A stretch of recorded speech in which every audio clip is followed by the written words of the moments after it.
रोखठोक, बेधडक आणि नेमक्या घडामोडींचा अचूक वेध घेणारं एकमेव विजनरी बातमीपत्र विन टीव्ही मराठी.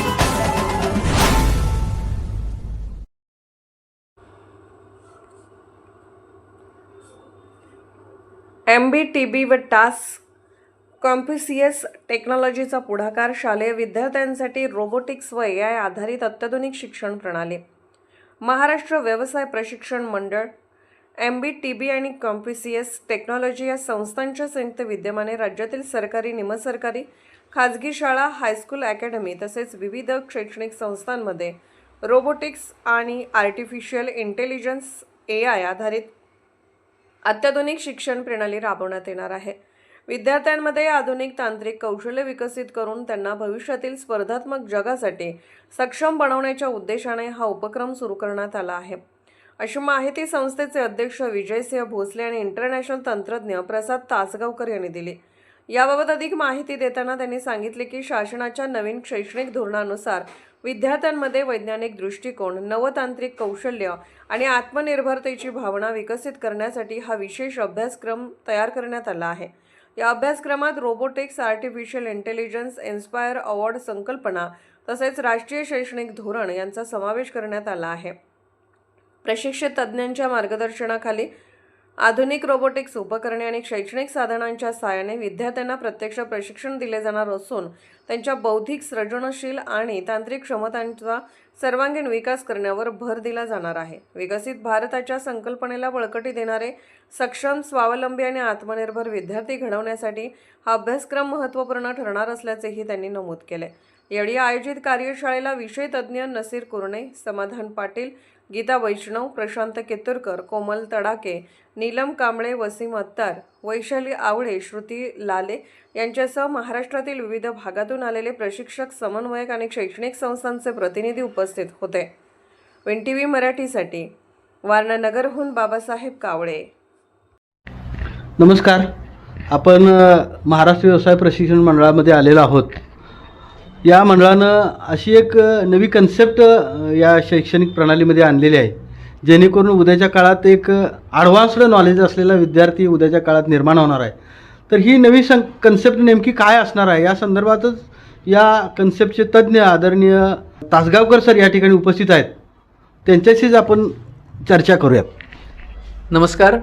आपल्या शिक्षण प्रणालीमध्ये असलेला नेहमीचा अभ्यासक्रम, त्या अभ्यासक्रमाला थोडंसं ॲडिशनल जर काही वाढीव गोष्टी जर दिल्या, ज्याच्यामध्ये आपल्याला तंत्रज्ञानाचा वापर करून आपण त्याच्यामध्ये चांगल्या पद्धतीचे इनपुट जर दिले, तर उद्याच्या उज्ज्वल भारतासाठी तयार होणारा विद्यार्थीगण हा आपलं मुख्य ध्येय आहे. शासनाच्या आधुनिक शिक्षण पद्धतीच्या अनुसरून स्किल डेव्हलपमेंटच्या अंडर आपल्या विविध अभ्यासक्रमांची आपण त्याच्यामध्ये पेरणी करत आहोत, ज्याच्यामध्ये त्याचं कौशल्य, तंत्रज्ञान आणि सर्वाची सांगड घालून त्याच्यामध्ये कॉम्पिटिटिव्ह एक्झामसाठी तयार होणारा एक बेस हा आपला त्याच्यामधला हा प्रमुख त्याच्यामधला घटक आहे. ह्याच्यामध्ये मग रोबोटिक्स, आर्टिफिशियल इंटेलिजन्स सारखा आधुनिक प्रकार असेल, त्याच्या मानसिकतेसाठी असलेलं काउन्सिलिंगचा पार्ट असेल, त्याला वेगवेगळे छंद वर्गाशी रिलेटेडचे त्याच्याबद्दलचे काही कोर्सेस असतील, ह्या सगळ्याचा अंतर्भाव आपण करतो आहोत. आणि त्याच्यासाठी आपल्याला महाराष्ट्र व्यवसाय प्रशिक्षण मंडळ ह्यांच्या सर्टिफिकेशनचा खूप मोठ्या प्रमाणामध्ये आपल्याला त्याच्यामध्ये पाठबळ आपल्याला त्याच्यात मिळतं आहे. भारत सरकारच्या इन्स्पायर अवॉर्डच्या अंतर्गत नवीन सायंटिस्ट किंवा वैज्ञानिक तयार करण्याची जी काही प्रोसेस आहे, त्याच्यासाठी सुद्धा हा जो काही प्लॅटफॉर्म आहे तो आपण तयार करण्याचा त्याच्यामध्ये आपण कोशिश करत आहोत, प्रयत्न करत आहोत. आणि त्याच्या अंतर्गत त्या इन्स्पायर अवॉर्डमधनं नवीन आधुनिक भारतासाठी नवीन वैज्ञानिक तयार होणं हा त्याच्यामधला मुख्य गाभा आहे. त्यासाठी लागणारं जे काही शिक्षण, त्याच्यासाठी लागणारा जो काही प्लॅटफॉर्म, शिक्षणातला जो काही तज्ज्ञ मंडळींचं सहकार्य आणि मार्गदर्शन, ह्या सर्वाचा महाराष्ट्र व्यवसाय प्रशिक्षण मंडळाने त्याच्यामध्ये अंतर्भाव केलेला आहे. ही कन्सेप्ट तर क्लिअर झाली, पण ही कन्सेप्ट नेमकी कशा पद्धतीनं अंमलबजावणी याची होणार आहेत, या संदर्भात आपण या महाराष्ट्र व्यवसाय प्रशिक्षण मंडळाचे अध्यक्ष आदरणीय विजयसिंह भोसले सरांच्याशीच आपण चर्चा करू की ही कन्सेप्ट नेमकी विद्यार्थ्यांपर्यंत कशा पद्धतीने पोहोचवली जाणार आहे. पहिल्यांदा मी अभिनंदन करतो केंद्र शासनाचं, कारण 2014 पासून ही कन्सेप्ट आलेली आहे. NEP 2020 फक्त मधील त्या काळामध्ये जरा कोरोनामुळे ती पुढे ढकलली गेली. NEP 2020 म्हणजे काय, तर नॅशनल एज्युकेशन पॉलिसी किंवा न्यू एज्युकेशन पॉलिसी जी आहे त्या पॉलिसीच्या अंतर्गत मुलांना फक्त पुस्तकी किडे बनवायचे नाही आहेत. मुलांना अतिशय उत्साहवर्धक, अतिशय आनंदानं आणि अभ्यासपूर्ण पद्धतीनं त्यांना अभ्यास केला पाहिजे आणि ते एक चांगला सुजाण नागरिक, जसं जपानमध्ये पहिलीला असतानाच हातामध्ये खराटा आणि बादली देतात आणि टॉयलेट साफ करायला होतात. त्यामुळे जपानची लोक का स्वच्छ आहेत, का त्यांना त्याचं स्वच्छतेचं महत्त्व कळालेलं आहे. तशाच पद्धतीची कन्सेप्ट भारत शासनानं आपल्याकडे का आणलेली आहे, तर त्या मुलांना टेक्नॉलॉजीमधून त्यांना हुशार करायचं आहे. म्हणजे सगळ्यांनाच गणित आवडतं का, तर मी तर असं म्हणेन की 70 ते 75% मुलांना गणित आवडतच नाही. पण भारत सरकारने अशी काही कन्सेप्ट या ठिकाणी आणलेली आहेत की याच्यामध्ये काही प्रोग्रॅमिंग पण आहे. तो मुलगा हसत खेळत गणित शिकणार आहे, लक्षात घ्या. त्याला कंपल्सरी पाठेपाठ करावे लागणार आहेत, कंपल्सरी त्याला इक्वेशन त्याचा अभ्यास करावा लागणार आहे कंपल्सरी. आता तुम्ही बघा, मोबाईलमुळं खेडेगावातली बाईसुद्धा इंग्लिशमध्ये शब्द वापरते आहे. डिलीट केलं, रिचार्ज मारा, ह्याचा एक कन्सेप्ट अतिशय चांगल्या पद्धतीनं आपण राबवणार आहोत. 4थीपासून नव्हे तर मी म्हणेन 1लीपासून ते 8वीपर्यंत ते 9वीपर्यंतच्या मुलांना आम्ही अभ्यासक्रम शासनानं तयार केलेले आहेत. अतिशय सुंदर अभ्यासक्रम आहेत, जे ग्रामीण भागातल्या शाळेमध्ये ते पोचलेले नाही आहेत, पण त्यासाठी लागणारा प्रशिक्षण वर्ग आम्ही देतोय आणि त्यासाठी लागणारे काही किट्स आम्ही तयार केलेले आहेत. आता उदाहरणार्थ, एखादा मुलगा कुंडीला पाणी घालणारा एक रोबोट तयार केलेला आहे आमच्या एका मागच्या विद्यार्थ्याने. तो काय करतो की बाहेरगावी गेलेला आपला एखादा पालक असतो, तो घरच्या कुंडीला कसा सांभाळेल, तर त्या मुलग्याने एक बाटली घेतली 20 लिटरची आणि त्याला चांगल्या पद्धतीने एक युनिट बनवलं स्वतःचं आणि त्या युनिट बनवून त्यानं त्याच्यामध्ये 12 तासाला 12 थेंबच पाणी पडले पाहिजेत अशी कन्सेप्ट तयार करून त्यांनी छानपैकी एक कन्सेप्ट तयार केला. अतिशय सुंदर छोटीशीच गोष्ट आहे, पण त्यानं चांगल्या पद्धतीनं केलेली आहे. याचाच आधार घेऊन महाराष्ट्र शासनानं नव्हे, भारत सरकारनं आणि महाराष्ट्र शासनाने मिळून डिपार्टमेंट सायन्स अँड टेक्नॉलॉजी यांनी इन्स्पायर अवॉर्ड नावाची कल्पना आणलेली आहे. डॉक्टर होमी भाभा जे आहेत त्यांचा आधुनिक शास्त्रज्ञ बनवण्यासाठी. तर इन्स्पायर अवॉर्डची कन्सेप्टच ही आहे जी प्रत्येक शाळेनं राबवायची आहे.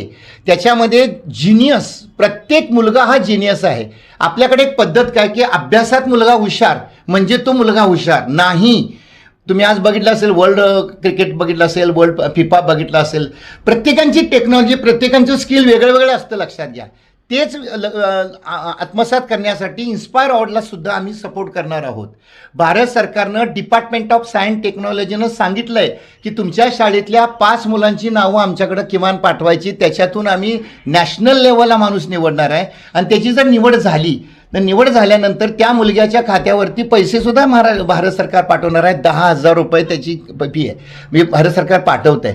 ते शाळेनं फॉलो करायचं आणि त्याच्यासाठी म्हणून आम्ही IoT, इंटरनेट ऑफ थिंग्स, आज तुम्ही बघितलं लहान मुलगा जन्मला की तो वर्षभरातच तो एवढा तयार होतो की तो मोबाईल हँग झालेला आईवडिलांना जमत नाही, तो मुलगाला पटकन शोधून देतो.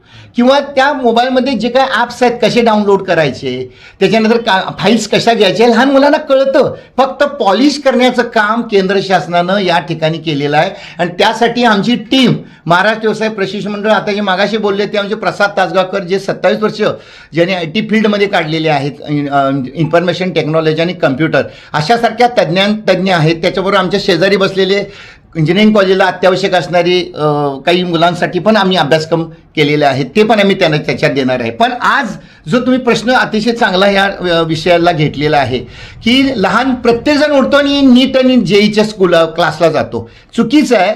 हे आपल्या मुलांची आपली कॅलिबर ओळखलं पाहिजे आणि त्याच्यासाठी तर आम्ही हे प्रयत्न करतोय की बाबा तुझा कल कसा आहे. त्याचे मगाशी सर म्हणल्याप्रमाणे मानसशास्त्रीय दृष्टिकोनातून सुद्धा त्याचा कल आपल्याला कळणार आहे.